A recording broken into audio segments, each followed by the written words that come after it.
¿A qué te refieres cuando dices, nadie hace cosas inapropiadas, dado su modelo del mundo?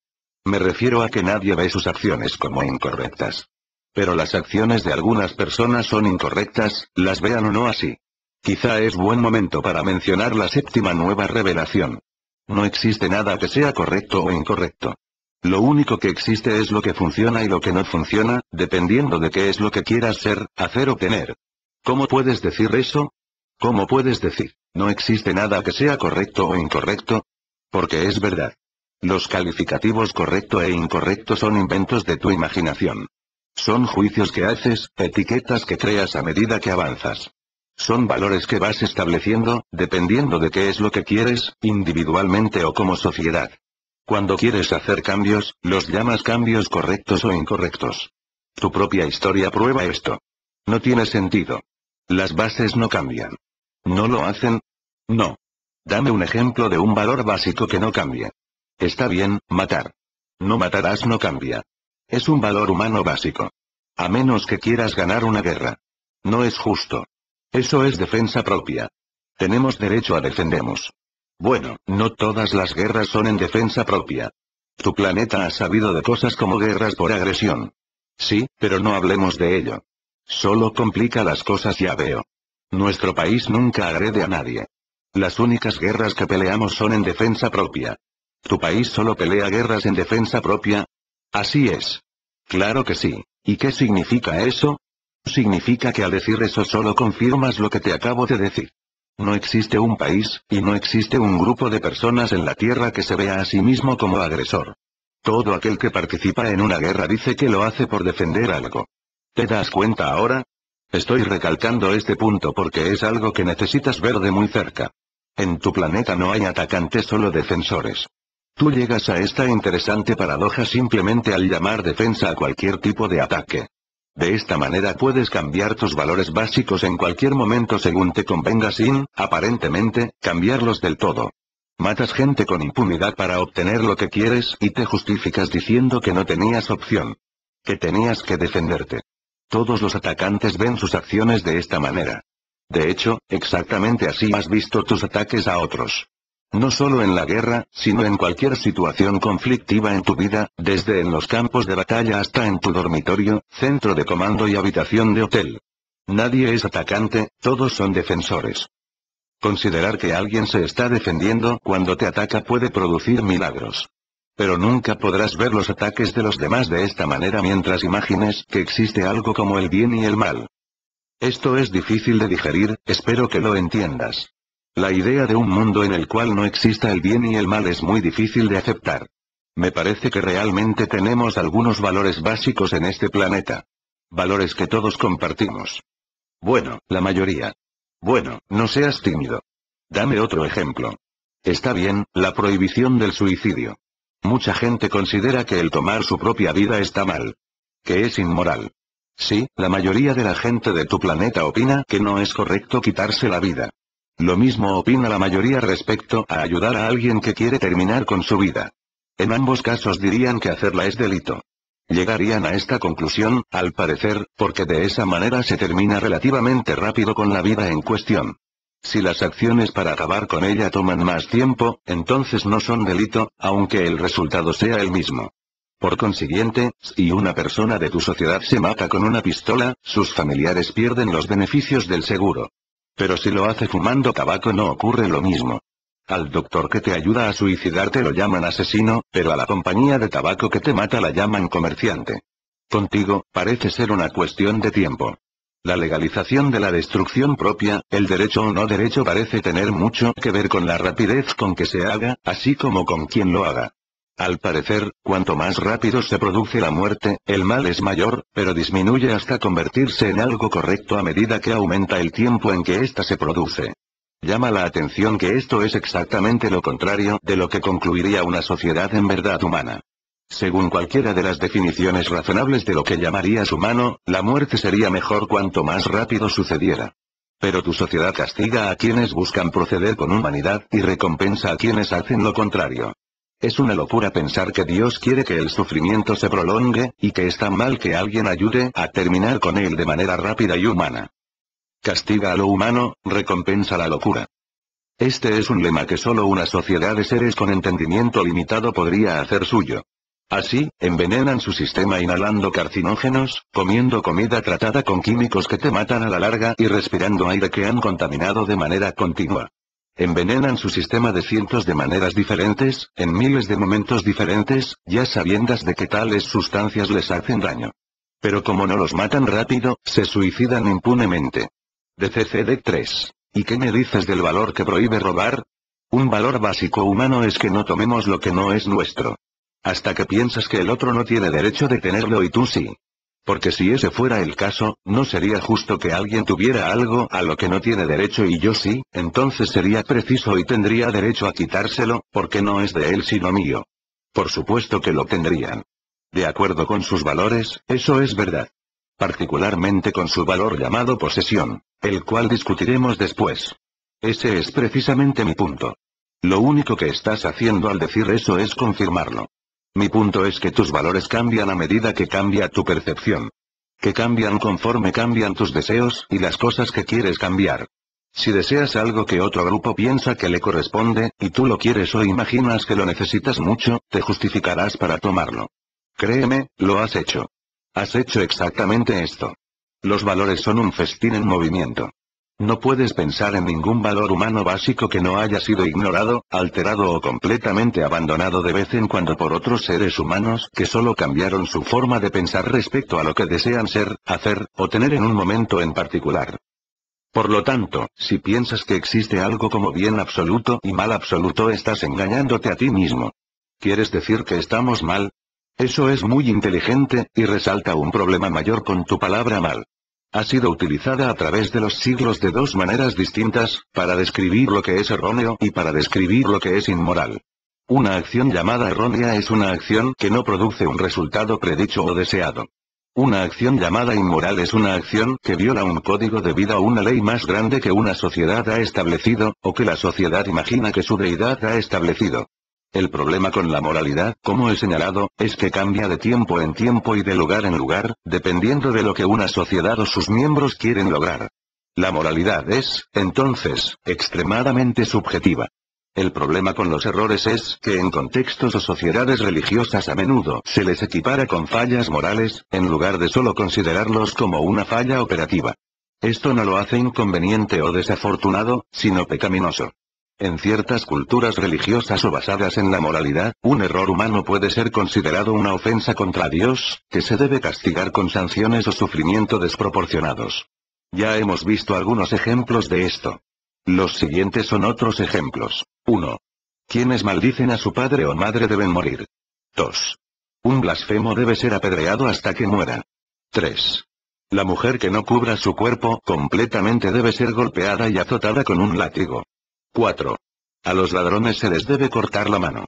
A quienes no estén de acuerdo con la inflexibilidad de las normas se les considerará apóstatas, y se les podrá condenar a muerte. Esta circunstancia crea todas las condiciones para que se produzcan conflictos a gran escala y guerras, pero ahora un ataque puede ser justificado como una defensa de la fe, un acto autorizado por y de hecho requerido por Dios. Eso es exactamente lo que ha estado sucediendo en nuestro planeta. Has dado en el clavo.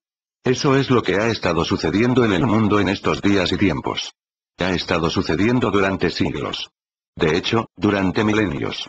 Es por eso que la séptima nueva revelación es tan importante, porque crea un contexto que separa error de moral y de esta manera quita a Dios del cuadro.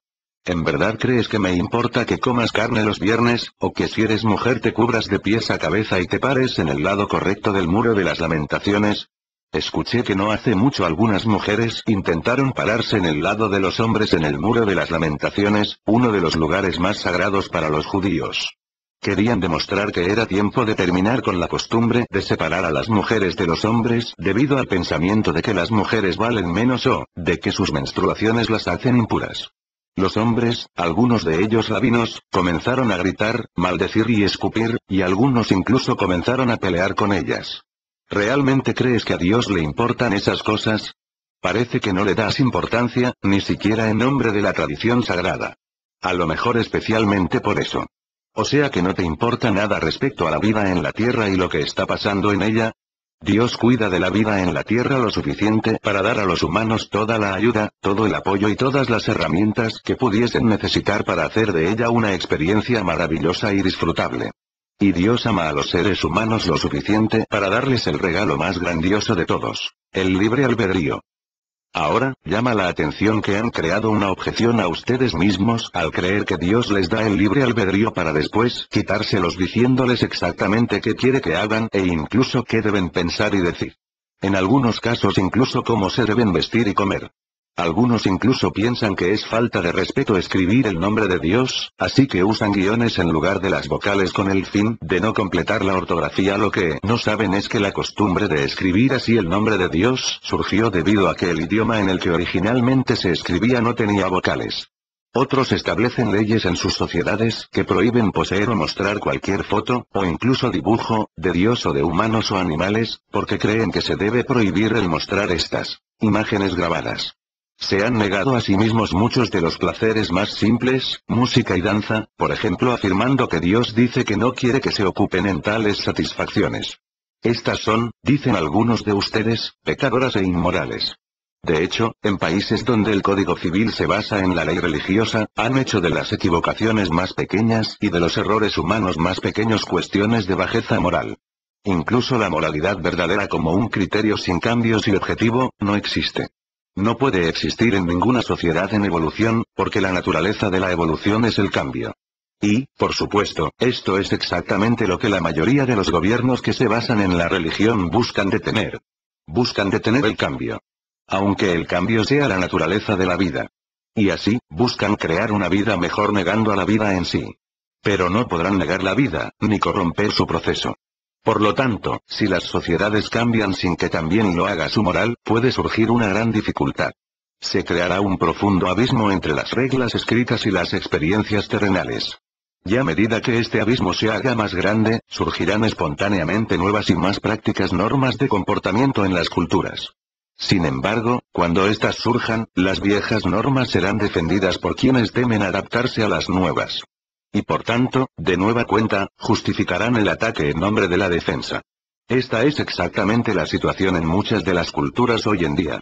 Es una ironía de la vida en tu planeta que la libertad, la cual es la esencia de lo que es Dios, y el libre albedrío, que es el regalo más grande de Dios, sea casi siempre severamente restringida por los gobiernos que son controlados por las religiones. Hay quienes dicen que el gobierno no debería ser controlado por las religiones, que debería haber una separación estricta entre la Iglesia y el Estado. Pero ese es un punto de vista muy occidental. Otras culturas creen que solo Dios debe y puede ser el gobernador supremo de los asuntos humanos, y que la ley de la tierra debería ser la ley de Dios, tal como está establecido en las Sagradas Escrituras, y la interpretan los maestros y juristas religiosos. Este es el conflicto de ideologías del que antes hablé en nuestra conversación. Es esencialmente un conflicto entre la libertad individual y la restricción personal, entre los derechos humanos y lo que algunas personas declaran que es la ley de Dios. En verdad no hay tal conflicto, la libertad es la esencia de Dios, y los derechos humanos, libertad personal, igualdad bajo la ley, justicia en los juicios, son la expresión de esa esencia. Así, ha habido religiones, todavía las hay, que no reconocen las libertades e igualdades básicas como derecho de cada persona. De acuerdo con algunas religiones, como ya se ha señalado, las mujeres no son iguales a los hombres. De acuerdo con ciertas religiones, los ateos no tienen derecho a vivir. Una persona que no es miembro de la fe no puede testificar contra uno que sí lo es. Y es correcto esclavizar a las personas. No, no. No hay escritura religiosa auténtica que no condene la esclavitud. Harías bien en leer la Biblia y el Corán con más atención. Ahora bien, si tales enseñanzas religiosas se convirtieran en la ley de la tierra o en las creencias más internas y las morales de una cultura, en efecto se desarrollaría un conflicto. Especialmente si esas religiones buscan hacer de sus creencias los principios que guíen a los demás. Siempre ha habido diferencias ideológicas en tu planeta, pero el crecimiento de esas diferencias a la par de los avances en tecnología que caracterizan a la época actual, ha creado las condiciones para una rápida autodestrucción. Bueno, aquí vamos de nuevo con la misma pregunta. ¿Qué podemos hacer para detener esto? Requerirá un acto de valentía sin precedentes, a gran escala. Puede que tengan que hacer algo desconocido en los anales de la historia humana. ¿Qué? Puede que tengan que sacrificar algunas de sus creencias más sagradas. No puedo hacer eso. No puedo. Preferiría morir que hacerla. Eso es lo que dirán algunas personas cuando lean esto. Entonces lo van a hacer. Mucha gente estará dispuesta a morir con tal de tener la razón. Solo cuando suficientes seres humanos hayan muerto debido a estas ideologías, ustedes decidirán que tal vez eran las ideologías en sí las que estaban equivocadas. Su vida y su experiencia provocarán que cambien su concepto, al final, acerca de lo que es correcto y lo que está equivocado y acerca de lo que aún funciona y lo que no funciona. Bueno, aquí vamos. Este es el tipo de relativismo que, afirman los fundamentalistas, es la causa principal de todos nuestros problemas. ¿No fue este el que provocó que se recrudeciera incluso el fundamentalismo más radical? Sí. Temerosos de perder su forma de vida, e incapaces de lidiar con los rápidos e interminables cambios, sin que nadie les haya ofrecido durante siglos nuevos pensamientos, ideas teológicas o modelos espirituales, algunas personas no conocen otra manera de avanzar que retroceder. Estas personas insisten en regresar a la interpretación estrecha y literal de sus escrituras sagradas, y en adherirse a los fundamentos de sus tradiciones religiosas, aunque algunas de esas antiguas enseñanzas y requerimientos fundamentales no correspondan en absoluto a las circunstancias actuales. Esto les crea un conflicto con quienes ven claramente que las situaciones de hoy día no pueden ser dirigidas ni resueltas mediante tales interpretaciones ancestrales. De modo que quienes desean conservar sus creencias más internas sienten que es por estas por las que se les ataca. Y ese sentimiento hará que las defiendan hasta la muerte. Entonces, ¿cuál es la solución? El mundo debe crear una nueva espiritualidad. No para reemplazar completamente lo antiguo, pero sí para refrescarlo. No para menospreciar lo antiguo, pero sí para expandirlo. No para destruir lo antiguo, pero sí para rescatar lo mejor de él. La espiritualidad humana necesita refrescarse. Es la hora de presentar al mundo nuevos pensamientos e ideas teológicos, un nuevo modelo espiritual. El mundo debe tener algo nuevo a que aferrarse antes de liberarse del control de lo antiguo. Si estuvieses en medio de una corriente furiosa, ¿soltarías el tronco que te puede salvar? No. Entonces, construye un puente. Conviértete en ese puente. Vive las creencias de una nueva espiritualidad. Sigue el camino de una nueva revelación. Pero no solo hables de esta revelación, demuestra su validez con tu vida, vívela. Muestra el camino. Sé un proveedor de luz. Tengo que volver a preguntar, ¿qué puede hacer una persona? Tú eres la luz del mundo. ¿No lo sabes? Todos lo son si eligen serio. Una ciudad no se puede ocultar en una colina. Y la gente no enciende una lámpara y la cubre con algo, sino que la pone en un lugar desde el cual alumbre a todos en la casa. De la misma manera, deja que tu luz brille ante los hombres que podrán ver tus buenas obras y alabarán las creencias que las han propiciado. Por este medio puedes ayudar a los demás a cruzar el abismo entre el ayer y el mañana, y cerrar el espacio entre la comodidad de la tradición y la necesidad de innovación. El mundo debe inventarse a sí mismo nuevamente. Y así honrarán el pasado mientras visualizan el futuro. No rechaces las viejas creencias completamente, ni pidas que alguien más lo haga. Construye sobre ellas, modifícalas cuando parezca que el cambio es apropiado, e invita a los demás a hacer lo mismo. Deja que tu nueva espiritualidad no sea el rechazo, pero sí la realización, de todo lo que tus viejas leyes religiosas y tus profetas ancestrales te hayan prometido. Y cuando los demás pregunten lo que estás haciendo, di: no piensen que he venido a abolir la ley de los profetas. No he venido a abolirla, pero sí a cumplirla. Dijiste algo fascinante antes. Dijiste: nadie hace nada inapropiado, dado su modelo del mundo. Puedo ver cómo se aplica esto. Es lo que hizo posible que el talibán prohibiera que se escuchara música de cualquier otra clase que no fueran canciones religiosas islámicas en Afganistán. Exactamente. Ese era su modelo del mundo. Para ellos, esto parecía perfectamente razonable. Así, si encontramos que la conducta de una persona o de todo un grupo de personas es inaceptable para nosotros, lo que debemos hacer para producir un cambio duradero en ella es influir en el modelo del mundo que la está propiciando. Ya lo entiendes ahora. Entiendes el punto central de este diálogo. Esto es de lo que hemos estado hablando. Puedes buscar cambiar la conducta, pero los cambios que produzcas no serán duraderos. Por el contrario, si modificas sus creencias, podrás influir en la fuente que las origina. A esto se debe que te haya dicho que lo que podría beneficiar a los seres humanos ahora mismo, si desean vivir juntos en paz y armonía, es una nueva espiritualidad, un nuevo modelo del mundo basado en creencias ampliadas y cambiadas. ¿Cómo podríamos creado? Sé que antes dijiste que para que otros se sintieran seguros con esas nuevas creencias, debemos demostrar que funcionan usando nuestras propias vidas como modelo. Pero, para empezar, ¿cómo podríamos crear nuevas creencias? No crearán nuevas creencias a menos que decidan que algunas en las que han creído ya no están funcionando. Las creencias son cosas difíciles de abandonar para los humanos. Una vez que creen una cosa, lo creen hasta que les demuestren lo contrario. Aún así muchos de ustedes continúan creyéndolas, rehusándose a dejar sus viejas ideas hasta mucho después de haberles probado que son inexactas, ineficaces o que no funcionan. Pero al menos aquí, en este diálogo, están ustedes dispuestos a echarles un vistazo. Y ese es el primer paso para el cambio. No pueden cambiar nada si no están dispuestos siquiera a mirarlos. Así que, tienen que comenzar por decidir cuáles de sus viejas creencias no están funcionando. En esta conversación hemos explorado las 5 falacias acerca de Dios. Estas son las creencias que ya no están funcionando para la comunidad humana. No puede haber una discusión seria en cuanto a esto. El hecho de que no funcionan es observable y demostrable. Lo demuestra la permanente condición de conflicto en su planeta. Si sus creencias actuales sobre Dios fueran exactas, los conflictos habrían sido eliminados en su planeta desde hace mucho tiempo. En vez de eso, lo que sus creencias acerca de Dios han hecho es crearlos. Se los he estado señalando repetidamente. La intención es que no puedan eludir este punto, o ignorarlo. Dijiste antes que hay 10 falacias que los humanos creen.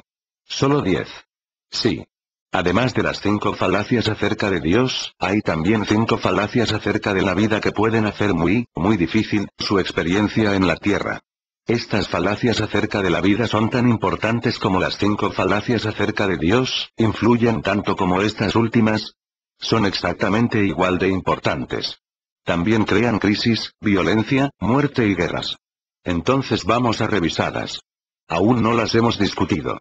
Las 5 falacias acerca de la vida son: 1. Los seres humanos están separados los unos de los otros. 2. No hay suficiente de lo que los seres humanos necesitan para ser felices. 3. Para obtener las cosas de las cuales no hay suficiente, los seres humanos deben competir entre sí. 4. Algunos seres humanos son mejores que otros. 5. Es correcto para los seres humanos resolver las graves diferencias creadas por las otras 4 matándose entre sí. Está bien. Regresemos al principio de la lista para verlas mejor. Bien. La primera falacia acerca de la vida es que los seres humanos están separados los unos de los otros. Esta idea surge de la tercera falacia acerca de Dios, y así vemos que las falacias acerca de Dios tienen un efecto catarata. Las falacias de su especie acerca de Dios son muy poderosas. Repercuten en cada área de su experiencia colectiva, aun en la de quienes no creen en Dios.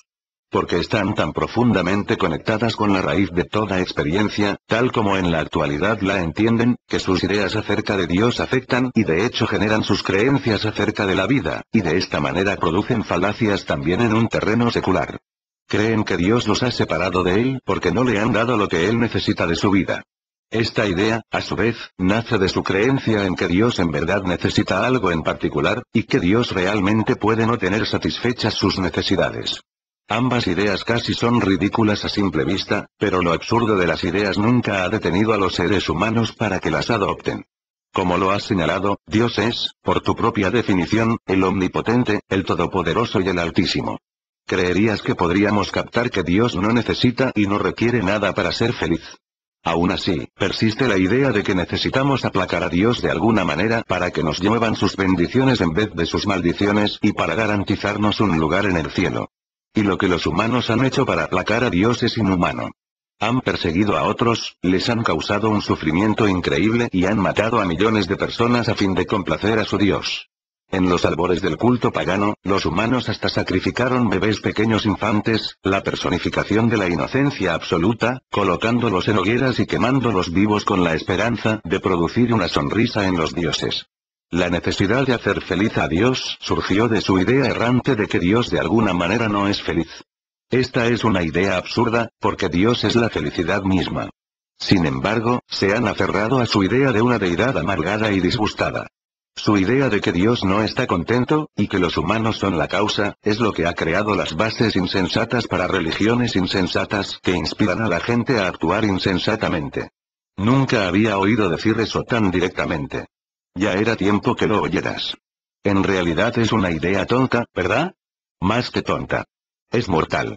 Es también la suma de toda arrogancia que imaginen que de alguna manera algo que los seres humanos puedan hacer, podría provocar que el creador del universo se desista de la paz y el amor, que es la esencia de quien que es el creador.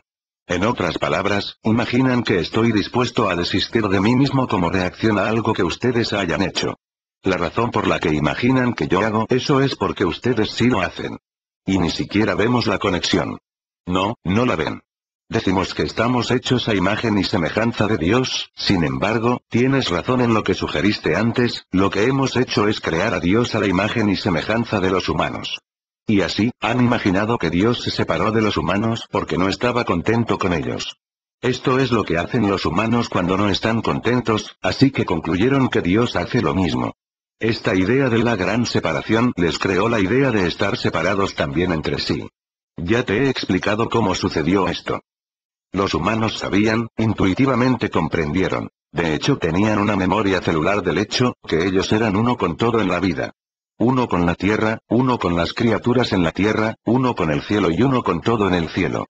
Uno con lo divino y parte de eso que es divino. Entonces empezaron las historias sobre separación. Como ya expliqué anteriormente, estas historias surgieron de la temprana experiencia humana. Las religiones codificaron esa experiencia y transformaron el mito en dogma. La ilusión de estar separados se completó. Separados de Dios y separados de toda vida. La religión moderna ha tenido la oportunidad de romper esta ilusión para llevarlos hacia la verdad. Pero ha escogido apegarse a las enseñanzas premodernas para mantener el dogma de cientos y miles de años atrás. Y así, la religión moderna le ha fallado al hombre. Si eres valiente, si eres muy valiente, empezarás a permitir que la nueva espiritualidad intensifique tu experiencia religiosa.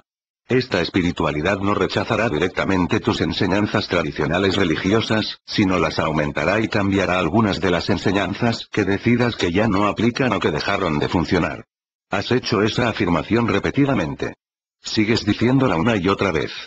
Quiero que sea algo de este libro que se lleven firmemente arraigado en la conciencia, pues es, de hecho, su única esperanza de lograr un verdadero mañana diferente.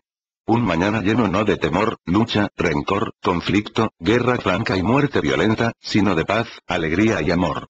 Lo que estoy haciendo aquí es retomar todo lo que les he estado diciendo durante estos últimos años y reunirlo en un solo lugar, diciéndolo una y otra vez, exponiendo y reiterando comentarios y observaciones que he hecho aquí y en otras partes antes, y luego añadiendo información nueva y muy importante que tiene que ver con la crisis inminente. Y la raza humana está enfrentando una importante crisis, no lo duden. Es una crisis de conflictos entre ideologías. Es una crisis de creencias. Como les he dicho, han igualado su separación de Dios, lo que en sí es una creencia falsa, con una separación de la vida. Es muy natural para ustedes que lo hayan hecho, ya que en algún nivel muy profundo, sabían y entendían que Dios es toda vida. Aunque tal vez no lo hayan dicho de esa manera, sabían genéticamente que esto era cierto. Todo y todos en la vida, por lo tanto, fueron experimentados como separado y separados de ustedes en el momento en que aceptaron que estaban separados de Dios. A la inversa, todo y todos en la vida son experimentados como ser uno con ustedes en el momento en que aceptan que son uno con Dios. Esto es algo que todos los maestros enseñan y que todos los místicos han informado. Han aceptado que están separados de Dios no porque hayan experimentado la separación, sino porque la religión organizada les ha dicho que lo están. La religión de las personas es el resultado de su lugar de nacimiento y enseñanzas tempranas. Es el producto no de la verdad eterna sino del ambiente cultural. La gente cree lo que le han enseñado a creer. No lo cuestiona, porque no desean cuestionar la fuente.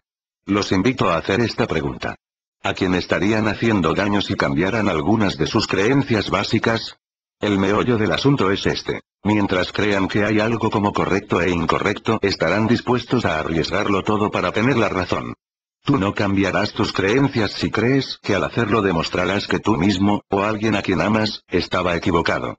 Sin embargo, en cuanto cambias el eje correcto-incorrecto a paradigma de lo que funciona lo que no funciona, disminuye la dificultad para analizar críticamente, para no decir cambiar, las creencias básicas. Hoy el mundo vive en un paradigma correcto-incorrecto y así sustenta la tercera falacia acerca de Dios y la primera falacia acerca de la vida, la ilusión de que la desunión existe. Si te atrevieras a decir que has experimentado exactamente lo opuesto, que has conocido la dicha de una completa unión con otros y con lo divino, es muy probable que alguien te dirá que tengas cuidado con tales experiencias y sin duda también seas cauteloso para hablar acerca de ellas. Me ha pasado. Estoy seguro que sí. Y es esta falacia la que nos permite hacer a los demás cosas que nunca nos haríamos a nosotros mismos. Sí. Y también crea la ilusión de que no hay suficiente de lo que necesitamos para ser felices. La segunda falacia acerca de la vida. Sí. Si pensaran que ustedes son uno, es decir, si pensaran de ustedes mismos como un solo cuerpo, ¿qué es lo que son? O una sola comunidad. O una sola comunidad. Sabrían que siempre hay suficiente, porque ustedes crearían su experiencia. Con tal creencia compartirían por igual, se asegurarían del bienestar de los demás.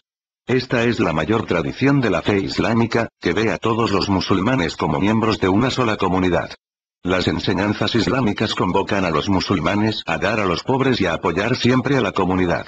Los miembros de la Iglesia de Jesucristo de los últimos días, mormones, también han formado una comunidad mundial, apoyados por uno de los más grandes sistemas internos de asistencia organizada no gubernamental hacia los pobres y necesitados entre sus miembros que cualquier otra organización religiosa en el mundo. Las organizaciones de caridad católicas y grupos, así como grupos judíos de caridad, también buscan compartir la abundancia del mundo con los menos afortunados y quienes lo necesitan, convocando a otras sectas cristianas. Todas estas son expresiones valiosas del principio de comprensión. Lo malo es que muchas organizaciones religiosas forman un círculo cerrado alrededor de sus miembros, y con ello demuestran las limitaciones de su comprensión. Estados y naciones hacen lo mismo, así como grupos sociales, culturales, étnicos y raciales de todo tipo, creando cada uno, consciente o inconscientemente, un cordón sanitario. Tal vida en cuarentena no hace nada para promover una experiencia de unidad humana, y de hecho, da la impresión de necesitar una coraza para protegerse al segregar a personas de acuerdo con sus visiones más estrechas. Con una visión tan estrecha, no es posible ver nada como es realmente. Y como la perspectiva es limitada, también lo es la conciencia. Lo que experimentas como la seguridad del útero materno se convierte en el lugar de nacimiento de tu rectitud. Sin embargo, el elevar tu conciencia te pondrá por encima de tu segregación uterina. Entonces descubrirás que la cuarentena era innecesaria, que el cordón te separaba solo de ti mismo. Esta será la mayor sorpresa. Este será el asombro mayor. Solamente te habías estado segregando de ti mismo. Cuando rompas el círculo que te rodea descubrirás que todo lo que estaba afuera es exactamente igual que tú. No solo todos los demás, sino también todo lo demás. Un examen cuidadoso te revelará que tú y las piedras, y los árboles y los planetas y el sol y la luna están hechos de la misma materia. Como los bellos copos de nieve, todos parecen diferentes, pero todos están hechos de una sustancia idéntica.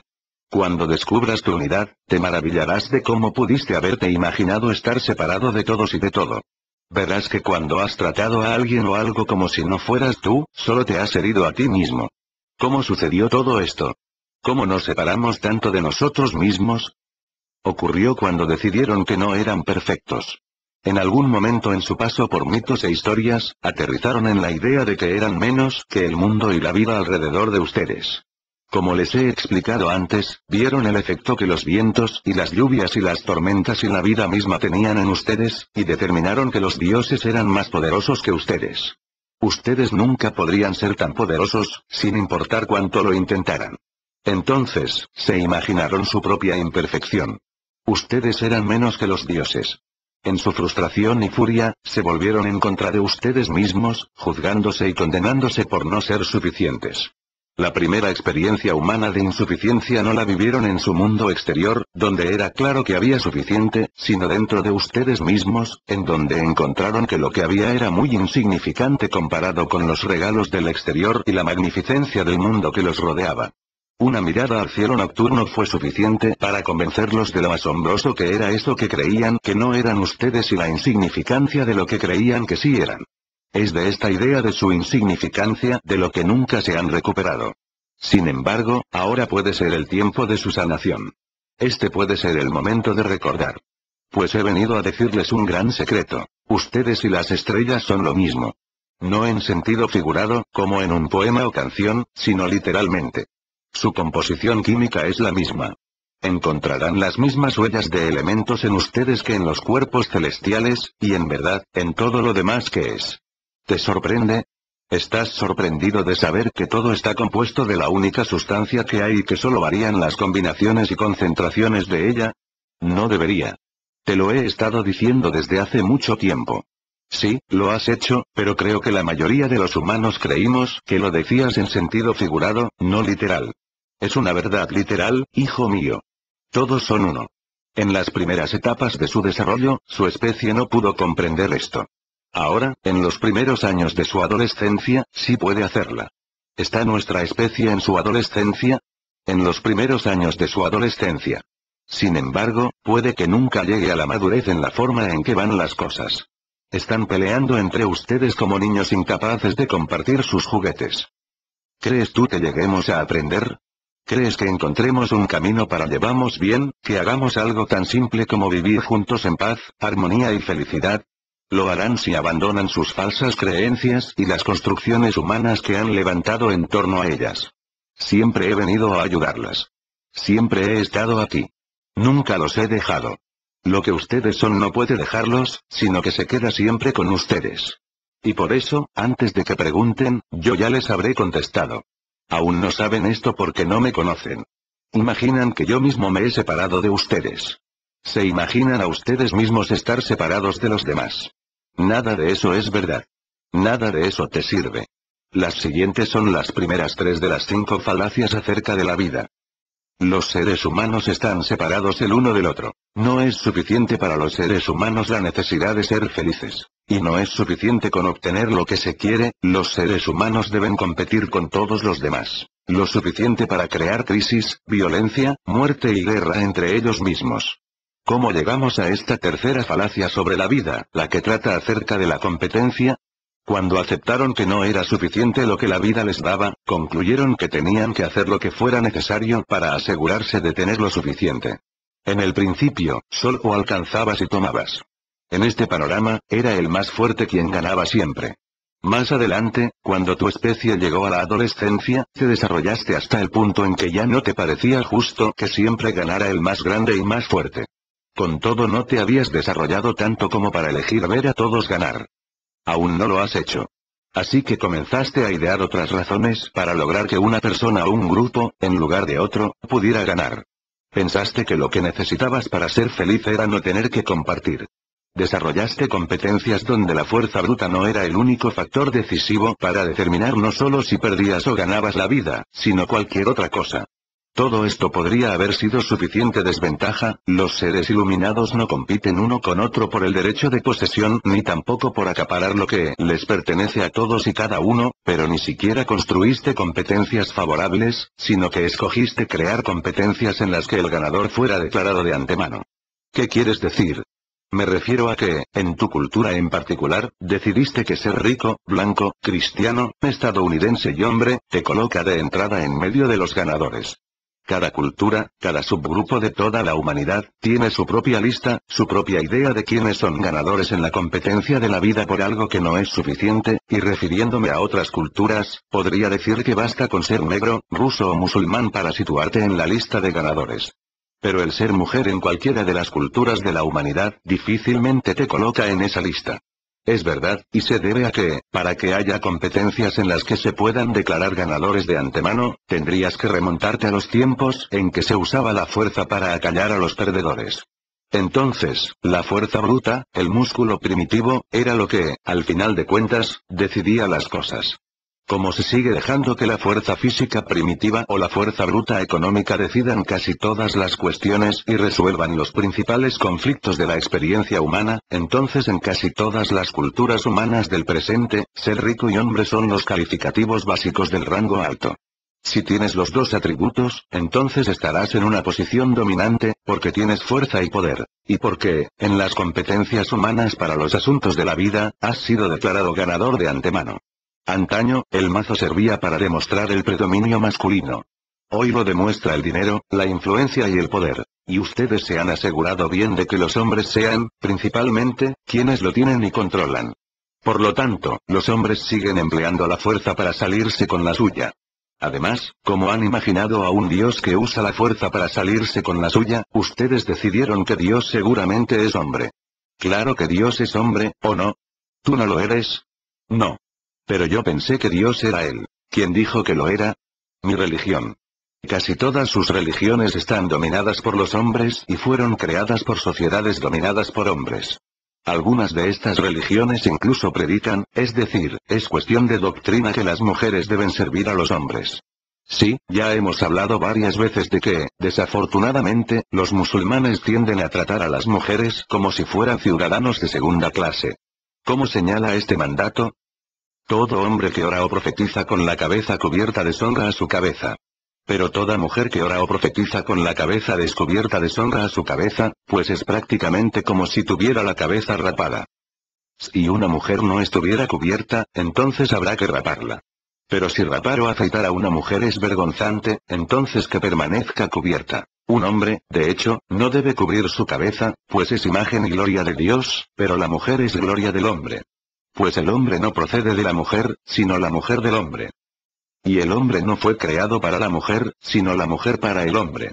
Sí, es fácil ver que estos mandatos islámicos verdaderamente colocan a las mujeres en un plano inferior. Salvo que no es un mandato islámico, sino parte del Nuevo Testamento de la Biblia. No, un momento, no puede ser.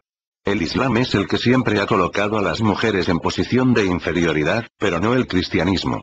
Creo que deberías leer Corintios 1, 11, 4, 9, o Efesios 5, 22, 24, que dejan las cosas en claro. Esposas, someteos a vuestros maridos como a vuestro Señor. Pues el marido es cabeza de su mujer, tal como Cristo es cabeza de la Iglesia. Entonces, tal como la Iglesia está sometida a Cristo, así las mujeres lo estarán a sus propios maridos en todo. Epa, para un segundo. Está bien, tal vez estaba equivocado y no solo los musulmanes colocan a las mujeres en una posición más baja en su sociedad, sino que los cristianos también lo hacen. De hecho, ocurre en casi todas las culturas religiosas de la antigüedad. Tienes razón. Ahora que estoy repasando la introducción del Bhagavad Gita tal como es, escrito por su eminencia Ade Bhaktivedanta Swami, veo estas palabras. ¿Qué es la naturaleza material? El Gita lo explica como una prakriti inferior, una naturaleza inferior. La prakriti siempre está sometida a control. La prakriti es femenina y está controlada por el Señor, tal como las actividades de una mujer están controladas por su marido. Caray. Todas las culturas de este planeta realmente han embebido esta idea de la inferioridad de la mujer, ¿no es así? Así es. Según las leyes del Islam, el testimonio de una mujer rendido ante un tribunal vale la mitad que el de un hombre. Es una broma. Ojalá lo fuera.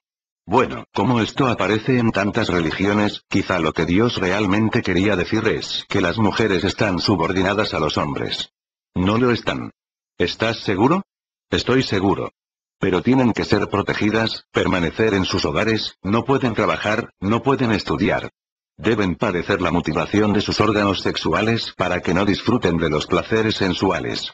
Y si bien no deben disfrutar del placer sexual, sí deben proporcionárselo a los hombres, normalmente cuando estos lo exigen, muchas veces como una expectativa y condición tácita de su contrato de matrimonio. También pueden ser compradas y vendidas para que proporcionen placer sexual a los hombres. Las mujeres no pueden caminar en público si no van acompañadas de un pariente sanguíneo del sexo masculino y deben llevar el cuerpo totalmente cubierto para que nadie las vea. No pueden votar ni ocupar puestos de mando. No pueden estar presentes en las salas de consejo de las compañías ni en puestos de poder político.